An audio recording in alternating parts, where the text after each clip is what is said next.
Chinese leadership is tightly embracing an environmental agenda at home. But abroad, Chinese activities are wreaking havoc on the natural world with dangerous consequences. Welcome to China Uncensored. I'm Chris Chappell, and I hope you enjoyed this free episode. It's made possible by the support of viewers like you who subscribe to our premium website, ChinaUncensored.tv. YouTube is literally trying to run us out of business, so the only way we can afford to keep uncensoring China is with your support on ChinaUncensored.tv, where you'll get exclusive episodes you won't see on YouTube. Now, on with the show.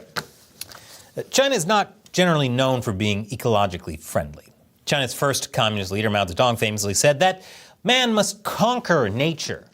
And so, under his guidance, the CCP set out to do just that, with government programs like the National Four Evils or Four Pests campaign, launched in 1958 as part of the Great Leap Forward. One of the goals of the campaign was to exterminate China's sparrows, because Mao feared they would eat too many of the country's grain seeds. The campaign was wildly successful, with the bird vanishing from large swaths of the country within a few short years. And there was much rejoicing. There's just one problem. Soon after the sparrows disappeared, one of the insect species that the birds had been feeding on exploded in number, creating large locust swarms that decimated China's farmlands and contributed to the Great Famine, which eventually claimed the lives of millions of Chinese people. Great leap forward. Since then, environmental calamities in China have continued to unfold on a biblical scale. China's rivers have been so polluted that they've turned blood red. A long list of chemical explosions have sent all kinds of toxic-looking fumes into the air. And major cities, especially northern ones like Beijing, are frequently shrouded in heavy plumes of smog.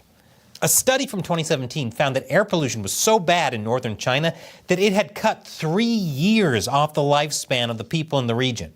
But as the consequences of environmental devastation have become increasingly clear, Chinese people across the country have begun taking it to the streets in protest. By the mid-2010s, these environmental demonstrations were uniting Chinese people across the country and becoming so widespread that they were not only a headache for local authorities, but also threatening the power of the Chinese leadership.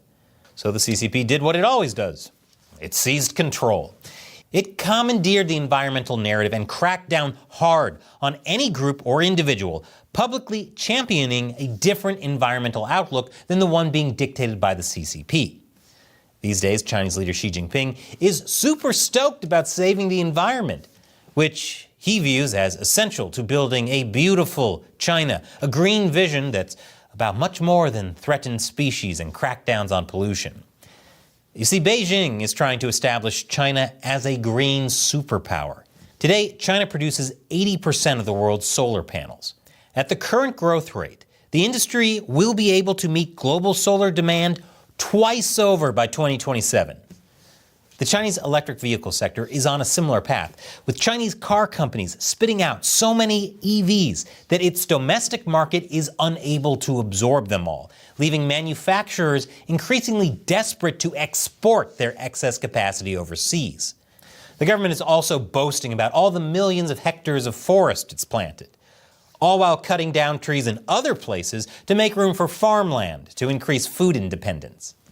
A lot of these trees have been planted around China's expanding northwestern deserts, like the Gobi Desert and the Taklamakan Desert, in an effort to reverse desertification. This is known as China's Great Green Wall. Got a problem in China? Build a wall. Just like China's actual Great Wall, however, the Green Wall has risen with mixed results. Initially, the Chinese authorities tried simply dropping tree seeds from military airplanes without considering the local ecosystems or the weather conditions, which unsurprisingly yielded few results. Obviously, it's all the sparrows' faults. They must have eaten the seeds. I'm sure it had nothing to do with choosing trees that need constant human attention or fast-growing vegetation over more slow-growing plants that might be better for local ecosystems. Yet, despite the challenges, improvements have been made through trial and error as the authorities continue to send thousands of workers to the fringes of the desert to plant and maintain the Green Wall. And it has paid off, because last month, Chinese state media hailed the completion of the last stretch of a 2,000-mile belt around China's largest desert, the Taklamakan. leaving it completely encircled by vegetation. Although some of that vegetation looks more like the last sigh of a dying ecosystem than the beginning of a lush green wall. Still, the green wall is getting a lot of attention and praise in Chinese state media, along with other environmental achievements. At the same time, Chinese state media, with some help from the UN, are pushing the narrative that not only is China a green success story, but that nations from across the globe should look to it for inspiration. Of course, the claim that China is a green success story has just one or two teensy, tiny little flaws, as I've shown. But there's another problem if you look at China's behavior overseas.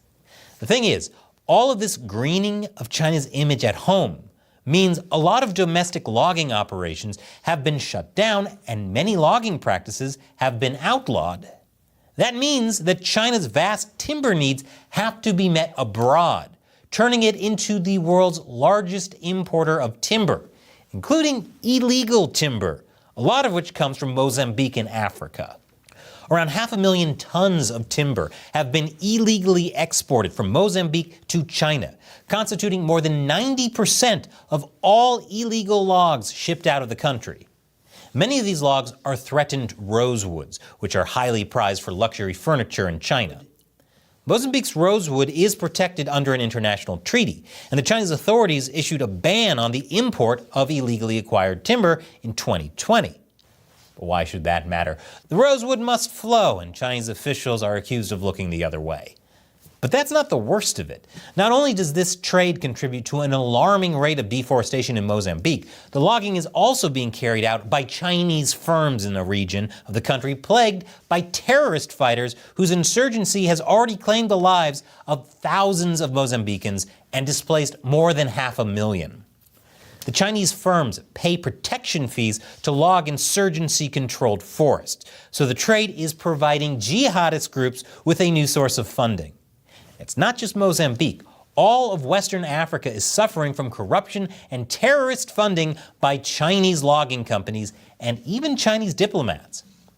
And it's not just on land that international Chinese activities have wreaked havoc on natural environments and the local people around them. To compensate for China's overfished waters, vast fleets of Chinese fishing vessels have taken to the high seas in recent decades to fish in international waters, as well as within the maritime zones of other nations. This contributes to the already dire straits of global fish stocks and harms local communities across the world's coastlines that depend on fish resources to survive. In Peru, for example, squid catches were down 70% this year, a disaster that the Peruvian fishing industry blamed on hundreds of gigantic Chinese fishing ships patrolling the edge of Peru's national waters. The head of a squid fishermen association told the Wall Street Journal earlier this year that the Chinese fish day and night and that the plundering is awful. The decline in Peru's squid stocks has forced locals to abandon fishing entirely, causing hardships and poverty. Along the coast of West Africa, a similar story is unfolding as local fishers have lost their livelihoods and their communities have suffered after Chinese fishing fleets showed up in local waters. It's estimated that illegal fishing has contributed to the loss of more than 300,000 jobs across West Africa, worsening prospects especially for young West Africans, many of whom decide to abandon their hometowns and set out on dangerous migration routes to Europe instead. And the Chinese damage doesn't end there. For as Chinese industries like the EV and battery sector have become highly dependent on an abundant and cheap supply of minerals and metals to keep up their production, Chinese efforts have contributed to a vast expansion of mining operations in places like, you guessed it, Africa. But not only are Chinese mining activities in Africa causing widespread pollution and environmental degradation, they also come with a horrendous human rights record. So really, the Chinese government's much-lauded green agenda often doesn't solve environmental problems as much as it just exports them to other places, with devastating consequences for local communities and even global security. Such a pattern won't solve the globe's many environmental issues and could actually end up making them much worse. But should the CCP one day wake up and realize that China's environmental policies are hugely flawed, I'm confident they'll find the dirty sparrow who's to blame for it all, and they'll bring it to justice. Again, this free episode would not have been possible without support from fans like you who want to help keep China uncensored. Head over to ChinaUncensored.tv to join our exclusive community. Once again, I'm Chris Chappell. See you next time.